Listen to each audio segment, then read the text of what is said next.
Hello दोस्तों, Asian paints ने अपने क्वार्टर 4 के रिजल्ट अनाउंस कर दिए हैं। तो एशियन पेंट्स ने 21 रुपये 25 पैसे पर शेयर के हिसाब से डिविडेंड अनाउंस किया है। तो आइए अब नज़र डालते हैं इनके कंसोलिडेटेड फाइनेंशियल रिजल्ट्स पर। तो दोस्तों, ये है एशियन पेंट्स के कंसोलिडेटेड फाइनेंशियल रिजल्ट। सबसे पहले नज़र डालते हैं कंपनी की टोटल इनकम पर। ये सारे फिगर्स ऑलरेडी करोड़ में ही दिए गए हैं। तो जो कंपनी की टोटल इनकम है वो क्वार्टर ऑन क्वार्टर बेसिस पे 8700 करोड़ से बढ़कर हो चुकी है 8800 crore. And Y on Y basis पे 7973 करोड़ से बढ़कर हो चुकी है 8800 करोड़। तो यानी यहाँ पर हम देखें तो quarter on quarter basis and Y on Y basis दोनों में इनकम बढ़ी है। आइए अब नज़र डालते हैं इनके एक्सपेंसेस पर।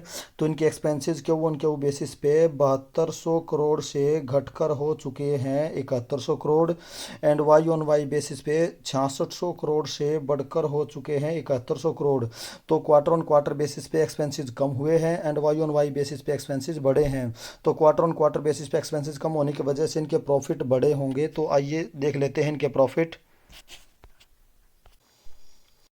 दोस्तों, क्वार्टर ऑन क्वार्टर बेसिस पे इनके जो प्रॉफिट हैं वो 1000 करोड़ से बढ़कर हो चुके हैं 1200 crore. And Y on Y basis पे 800 करोड़ से बढ़कर हो चुके हैं 1200 करोड़। यहाँ पर भी quarter on quarter basis and Y on Y basis दोनों में प्रॉफिट में जंप है। तो आइए अब नज़र डालते हैं इनके ईपीएस पर।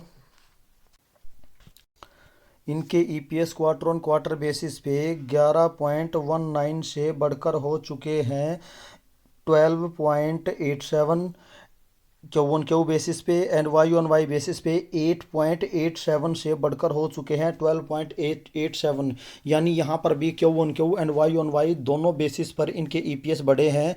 तो अब ये रिजल्ट कैसा है ये जानने के लिए हम इसे कंपेयर करेंगे मार्केट के एक्सपेक्टेशन डेटा के साथ।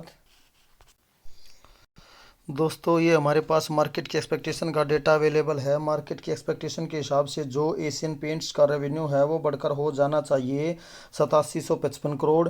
एंड जो प्रॉफिट है वो बढ़कर हो जाना चाहिए 1140 करोड़। तो आइए अब चलते हैं रिजल्ट शीट पर। हमने देखा दोस्तों कि कंपनी के मार्केट एक्सपेक्टेशन डेटा के हिसाब से जो कंपनी का रेवेन्यू है वो बढ़कर हो जाना चाहिए था 8755 करोड़। बट यहाँ पर आप देख सकते हो जो रेवेन्यू फ्रॉम ऑपरेशंस है वो बढ़कर हो चुका है 8787 करोड़।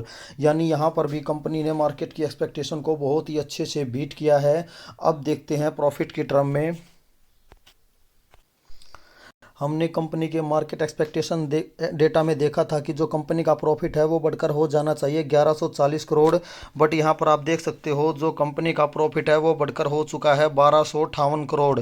तो यहाँ पर भी कंपनी ने मार्केट की एक्सपेक्टेशन को बहुत ही अच्छे से बीट किया है। तो चाहे सेल्स की टर्म में हो चाहे प्रॉफिट की टर्म में हो, दोनों जगह कंपनी ने मार्केट की एक्सपेक्टेशन को बहुत ही अच्छा बीट किया है। तो हम कह सकते हैं कि एशियन पेंट्स ने काफ़ी धमाकेदार रिजल्ट पेश किया है। और ये रिजल्ट जैसे ही आया तो एकदम से बिल्कुल अच्छा उछाल एशियन पेंट्स के स्टॉक में देखने को मिला। एक बिल्कुल शार्प तेज़ी देखने को मिली। तो बाज़ार ने काफ़ी पसंद किया ये रिजल्ट। तो ओके, थैंक यू दोस्तों।